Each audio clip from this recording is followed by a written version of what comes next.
Has come under criticism for calling a press conference to slam Tourism Minister Lindiwe Sisulu's opinion piece entitled "Hi Mzansi, Have We Seen Justice?"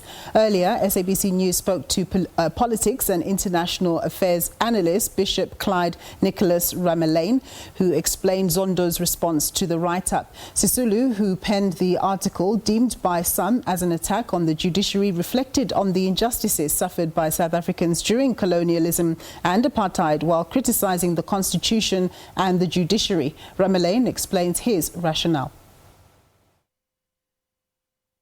I am more concerned now than before his address. That's my first concern for our judiciary, as well as for political life and societal life in that regard, because I still maintain that was an irresponsible media press statement that he released. Now, if the DCJ had taken a leave from one of his colleagues, perhaps in England, Lord Edward Coke, the Chief Justice of England, who made a poignant point. He made this point and said, so long as a judge keeps silent, his reputation for wisdom and impartiality remains unassailable.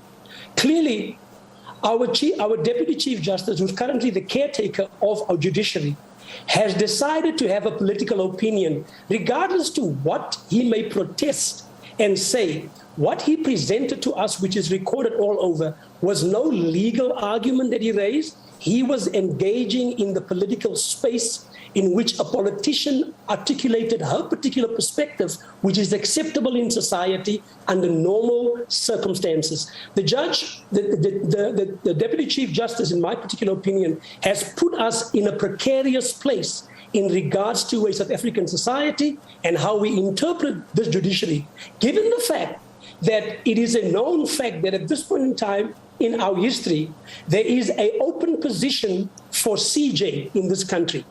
The DCJ is one of the contenders, main contenders for that position. At the same time, we are in an elective conference for the presidency of the ANC, which makes Mr. Ramaphosa a contender.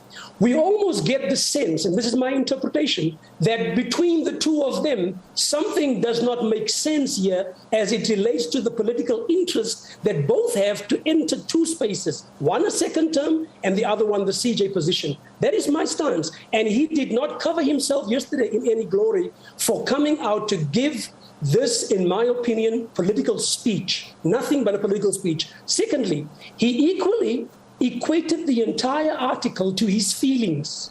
My concern is when we deal with feelings, where and how far will we go?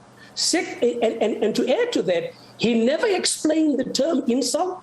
He never explained the term critique. I would have expected him as a legal scholar to at least apprise us as to what is the understanding of the term insult. You cannot use these social constructs and assume we all know an insult is an insult. So therefore, I'm thinking this morning when we wake up, we are in more dangerous, more precarious place than what we were before the DCJ decided, for whatever reason, to take the microphone and speak on a political matter. I think he should have taken the advice of Lord Edward Coke in this regard.